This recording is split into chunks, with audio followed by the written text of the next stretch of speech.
So this week I was actually ran across an article where a guy who wrote a book called Master Planning. In this book, actually, he had a conversation with somebody who trained animals for Hollywood movies. And he was on a Hollywood set that actually had elephants on it. And he noticed that there were these giant 10-ton elephants, and then there were these baby elephants. And they would stake these elephants down to the ground, so they couldn't get away. And he noticed that the little baby elephants had a stake in the ground that looked like it could keep, a baby elephant in its place. But then they used that same size stake to stake down these enormous 10-ton elephants that were on this movie set. So we asked the trainer, how is it that you can stake down a 10-ton elephant with the same little stake that you use to restrain these little baby elephants? And the trainer explained to him that it's super easy, because when they're babies, he said we stake them down, they try to tug away from the stake time after time after time, and then eventually they realize that they're not going to be able to get away. And at that point, he said the elephant memory takes over. And for the remainder of that elephant's life, no matter how big they get, no matter how strong they get, no matter how powerful that they live their lives with no hope, convinced that they're never going to be able to get away from that little stake in the ground. And so as we talk about our hopes and our dreams in this series and how to fulfill our hopes, we have to understand that there are some things that can actually anchor you down and rob you of your hopes. We've got to understand that our hope is determined by how we view not only the world around us, but also how we view ourselves. And that is why we are in this series that called Hope Lives. And so the first week in part 1, we discovered that even though we all have hopes and dreams, every single one of us have had something to rob us of our hope in a particular situation. But here's what we discovered is that God does his best work in hopeless situations. And then last week, we talked about how God showed Abraham how to keep hope alive in his life. And we found out that hope starts with your imagination. God had Abraham visualize a dream that was in his heart, the promises of God. And so I challenged you last week to make a decision, what are your stars? And put those in front of you. That hope starts with your imagination. So if you missed one of those messages, I encourage you to go back to YouTube or a website or even the Church Center app, and you can check those out there. I hope that those will help you. So today we're going to actually tackle another aspect of living a life of hope. And we're going to go a little bit deep today, okay? So I want to make sure that you lean in, put on your thinking caps, and I believe that what we learn today is going to be life-changing. So is it okay if we go to the next level today? All right, good, because I was going to anyway. So last week we talked about Abraham dreaming, being the father of many nations. So fast forward from there about 1,000 years, and Abraham is the father of a nation called Israel. So Abraham's descendants had become a nation called Israel. And the Israelites, because of a famine, they leave where they were living in Canaan. And this is the land that Abraham had left them. And they leave that land because of a famine. They end up in Egypt. And in Egypt, they grow to a huge amount of people. And this makes the Egyptians nervous because in the backyard are all these Israelites. And they are numerous enough to actually overtake Egypt. And so Egypt enslaves them, makes them work as slaves for 430 years, generations, until Moses rises up and he actually leads them out of Egypt to take them back to the original land that Abraham gave them, Canaan. You might have heard of it. It's called the Promised Land a lot of times. And so this is the same land that God gave to Abraham.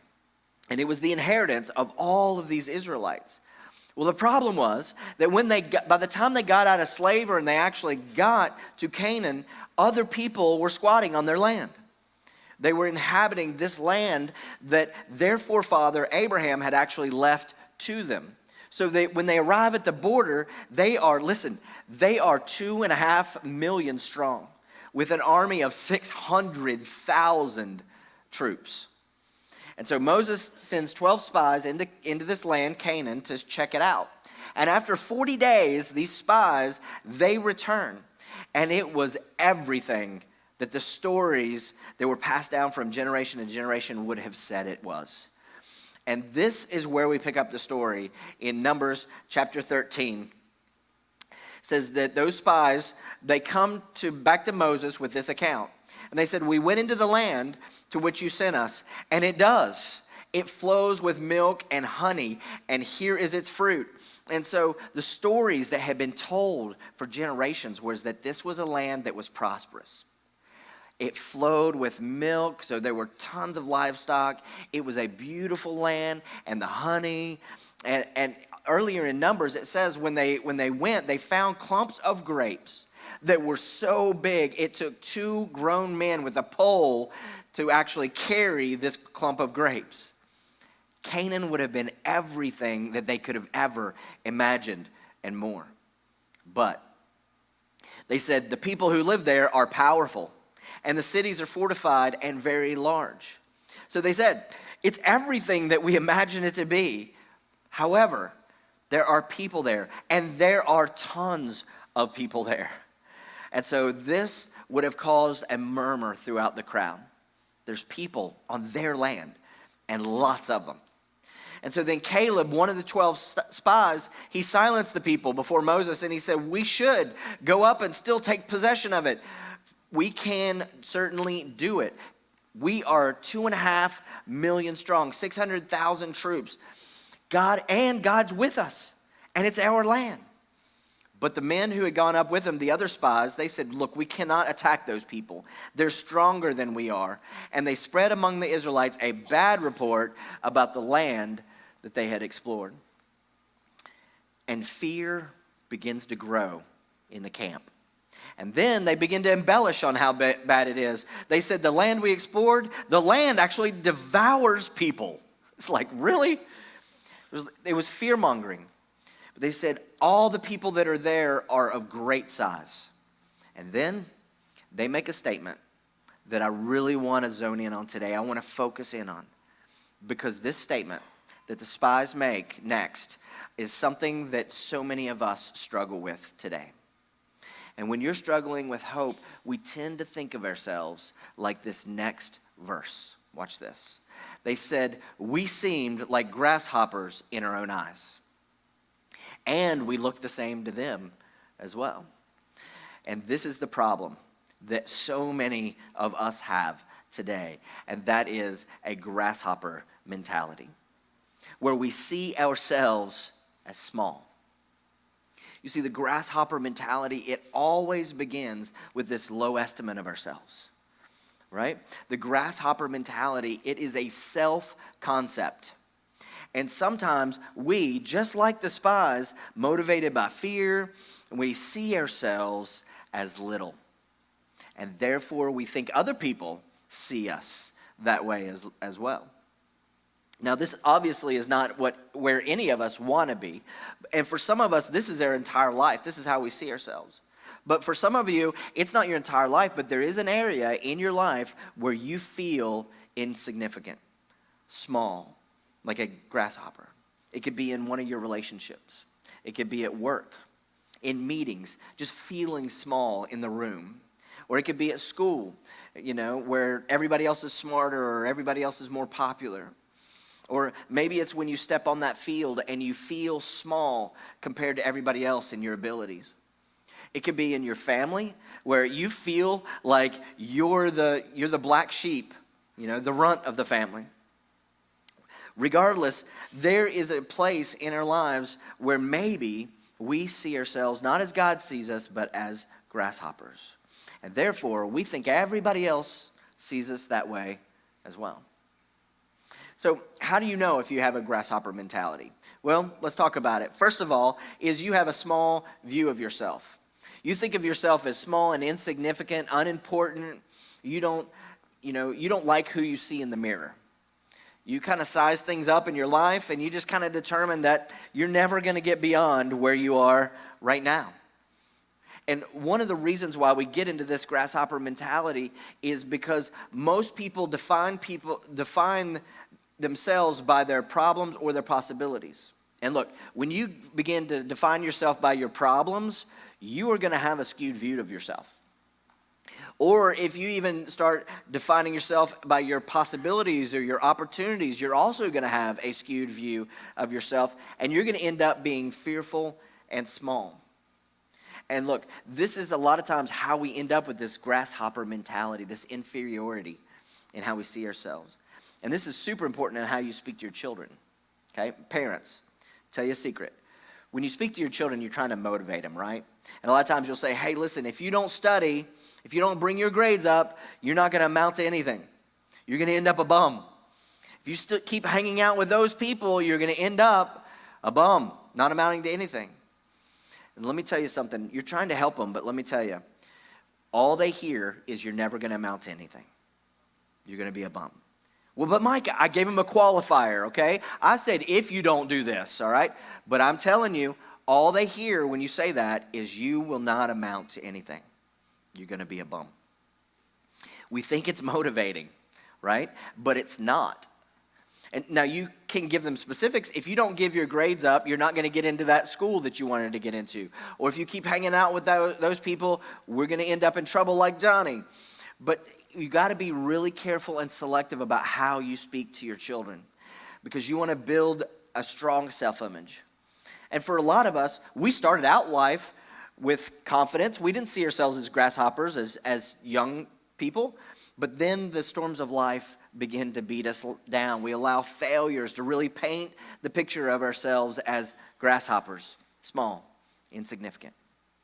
You remember God brought Abraham out of his tent to look at his stars so that he could see a different picture of himself, so that he could look at the promises of God and who he was going to be. And so many times, here's what we do though. Instead of looking at our stars, we look at our scars.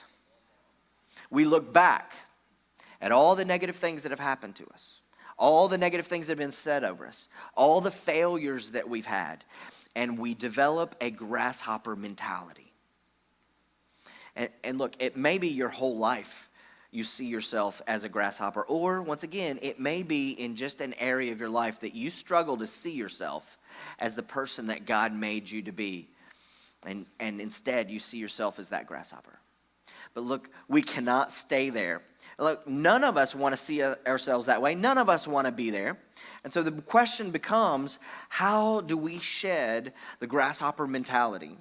How do we shed that perception that we can't do it, that we are too small, that the world around us is going to devour us? Well, the good news is that God never actually created us to view ourselves as small. And the even better news is that he actually lays out how to escape it, that small-mindedness. And he does it through a man who we know as the Apostle Paul. Now, Paul writes a letter about 57 AD. It was a letter to the church in Rome. And this letter has been called the Christian Manifesto, the Constitution of Christianity. And it's significant because it's written to the church in Rome, and the church in Rome were mostly Gentiles. Now, for the Jews, there were two people. There were two main categories. There would be Jews they're chosen people of God. And then there were the Gentiles, which were everybody else.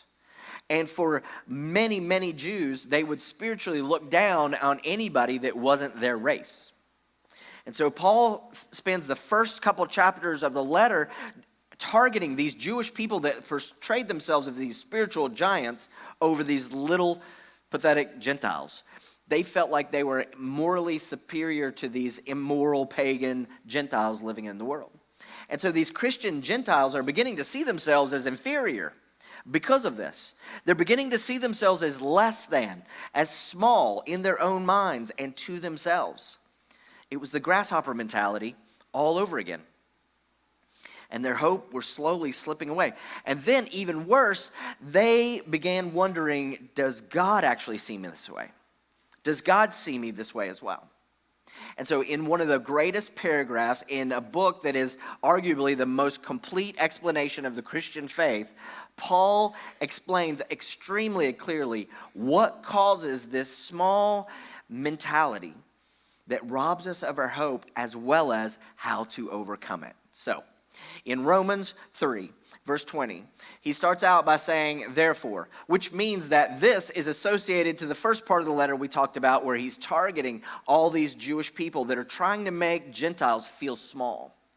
And so he says, even though they do all that, listen, no one will be declared righteous in God's sight by the works of the law. Now, let me break this down a little bit, okay? This word righteous, that is simply a Bible word that it just means being morally right. Or in other words, being good enough to God. That you measure up in God's eyes. That you have a right standing with God. That you are good enough for God. And what he's saying is nobody is good enough in God's sight by the works of the law. Now, this works of the law, it refers to you simply obeying the rules. Doing all the right stuff, not doing all the wrong stuff. Right? You go to church, check. You read your Bible, check. You spend time in worship, check. You're tithing, you're volunteering. You're not lying. You're not envying, you're not lusting, you're not mistreating your spouse or your kids or your parents. You're not repaying evil for evil. You're not doing all the wrong stuff. This is super counterintuitive because what most of us do is we define how we see ourselves either by our problems and our failures, all the wrong stuff we do, or by our possibilities, our successes, the right things that we do. This is how we define ourselves. And what Paul is saying is you're seeing yourself wrong. Because if you're seeing yourself as small because of your problems or your failures, or you're seeing yourself that you do measure up and you're better than, or you measure up to God because of your successes and your wins, then there's a problem. Because he says nobody is going to be declared that they measure up in God's sight by following the rules. But this is how we see ourselves, isn't it? And that's how we get into the grasshopper mentality, because we see ourselves based upon our performance. Did we fail or do we win? We look in the mirror and we're happy with who we are based upon historical or even present success and failures in our life. Morally, physically, how do I look? In our life financially, what's the checkbook look like? Scholastically, our grades, all these different things. And what Paul is saying is nobody can see themselves as good enough or measuring up, righteous as he calls it, because they followed the rules, because they succeeded. So somebody who's super successful, a lot of times they think they measure up because they're successful. And what he's saying is, there's nobody that is found measuring up in God's sight because of any of their actions, which is actually great news to all of us who feel like mess ups, and we're kind of disappointed in our accomplishments. But he's saying this, that no one will be declared righteous or measure up in God's sight by our performance, by the works of the law. And then he just makes it worse. And then he says, rather, through the law, through all those things that are expected of you, through having all those things, we actually become conscious of how bad we are. We become conscious of how much we don't measure up, how much we fail. And then he goes on and he gives us the answer. So he's laid the foundation. He's saying you're not going to be good enough in God's sight because you did the right stuff, because you followed the rules, right? In fact, the rules actually just make you aware of how flawed you are, robbing you of your hope, and bringing that small-mindedness to your self-image. Then he says, but apart from the law, doing all the right stuff, the righteousness of God has been made known. So regardless of measuring up, regardless if you did everything right, if you did everything wrong, there's a new law, is what he says, the law of righteousness of God that has been made known to us. And then he explains how we can rid ourselves of this grasshopper mentality and secure a confidence and a hope. So, how? What is this law of righteousness? he says, this righteousness, this right standing with God, this measuring up to God's expectations is given through faith in Jesus Christ to everybody that believes. So, Micah, you're telling me that I measure up, this righteousness that you call it, I measure up in life, in God's expectations. I'm no longer small. I can measure up in life just by believing in Jesus. That's all. It makes no sense whatsoever to your logical mind. And yet, that is the core of the Christian faith. And let me explain it. Believing in Jesus is enough to get you a relationship with God and get you to heaven. But listen, there is another step in this righteousness. And here's what I want you to go home with today, okay?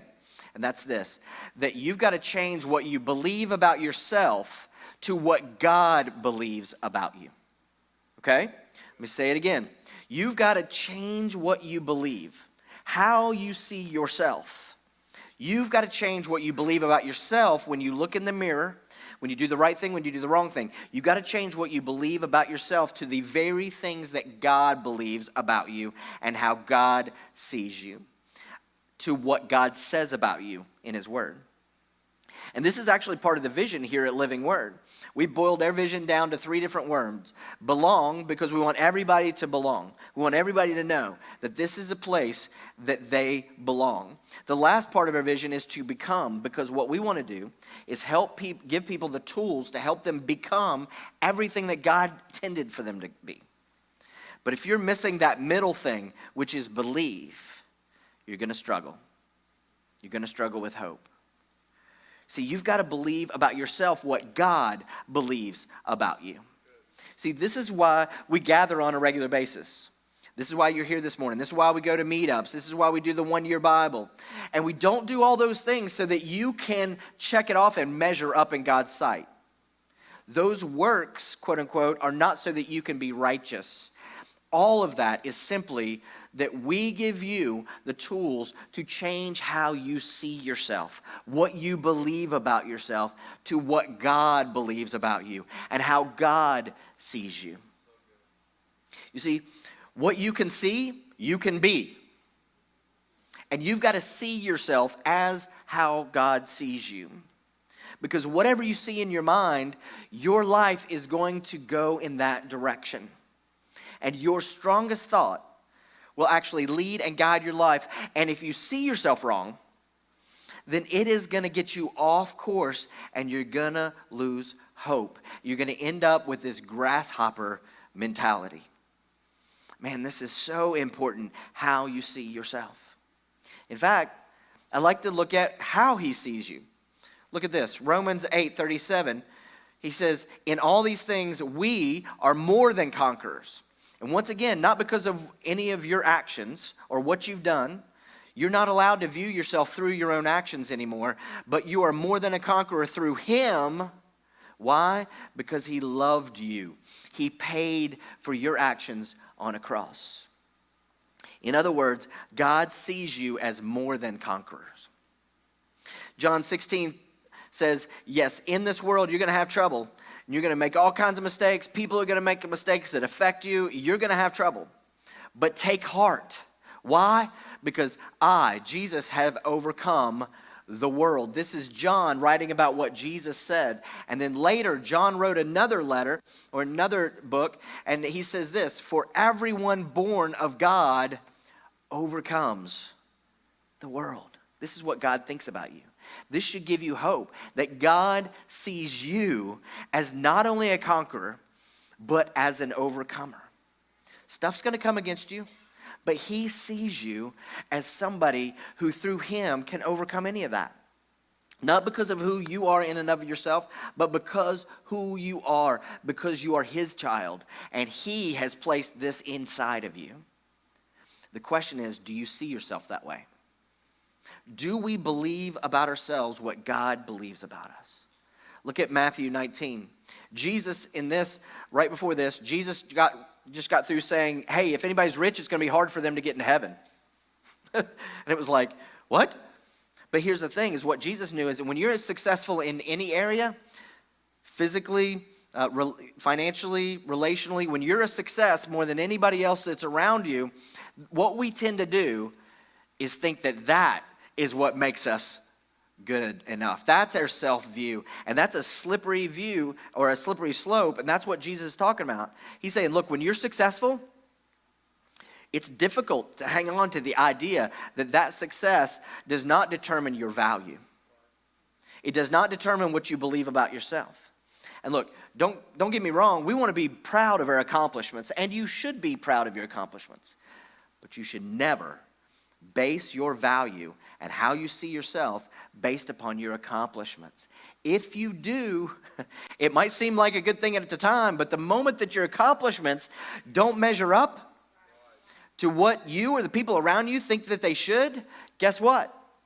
You then begin to change the way you see yourself. And the moment that you don't perform is the moment that you're not seeing yourself like God sees you any longer. You're seeing yourself based upon your performance, according to your own works, your own ability to measure up, according to the law. But what God thinks about you and believes about you should determine what you believe about yourself. So Jesus has said this. He said, rich people, it's going to be hard for them to get to heaven. And the disciples are like, they were astonished, it says, and they were like, well, who could get into heaven? And Jesus said, hey, don't worry, you can still get there. With man, it is impossible, but with God, all things are possible. So you are unstoppable. You are unstoppable. That's how he sees you. 2 Corinthians says, if anybody is in Christ, there it is again. If you are a follower of Christ, a Christian, your sins have been paid for. And then after that, the new creation has come. The old has gone and the new is here. It's not backwards. It's not that you shed the old and you measure up, like you do all the right stuff and measure up. No, it's the other way. When you're in Christ and you believe what he believes about you, then you become a new creation. Philippians 14 says, I can do all this through him who gives me strength. That God sees you as strong. So the bad news is that our limitations are usually self-imposed. But the good news is that our limitations are usually self-imposed. Because that means that if we can change what we believe about ourselves to what God believes about us, at that point we can remove the limitations, we can renew and restore hope, strengthen hope. You could take hope to a whole nother level. And it's like that 10-ton elephant that they stake down with that little stake. He can simply give it a little tug and remove all the limitations and restore his hope of freedom. If he can do that, so can you. You just got to begin to see yourself like God sees you, not according to your performance, good or bad. So here's my challenge to you. Begin to exercise your imagination. It's the same imagination we talked about last week. That same imagination that Abraham used.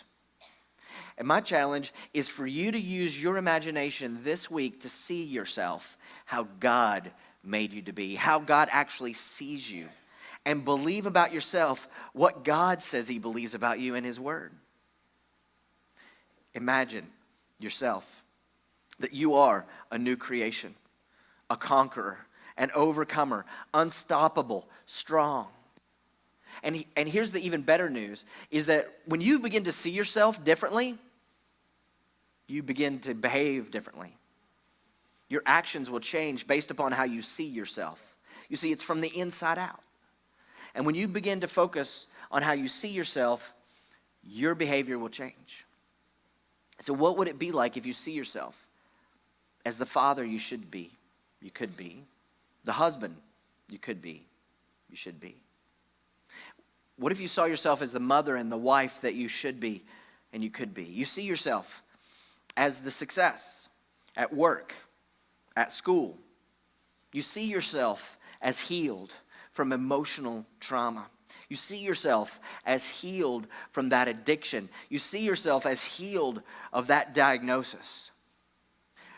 You see, when you begin to change the way you see yourself to how God sees you, it changes everything about what you do and your actions.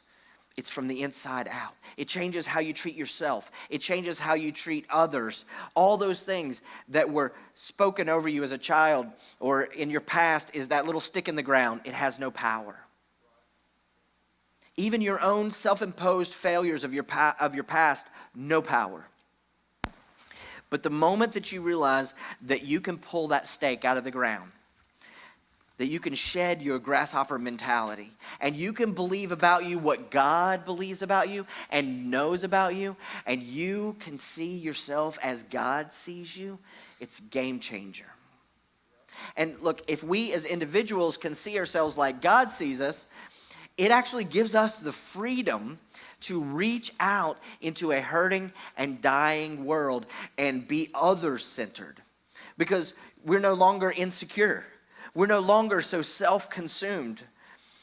And so we can reach out and actually be his hands and his feet to our world and our community. And this is how to find hope in a hopeless world. Your hope is determined by how you view the world, but also how you view yourself. And when we take that and we anchor it into what God's word says about us, then my prayer is that you become powerful, strong. I hope you've enjoyed this series. I hope it's built you up in your faith and you can be everything that God has called you to be. Would you stand with me?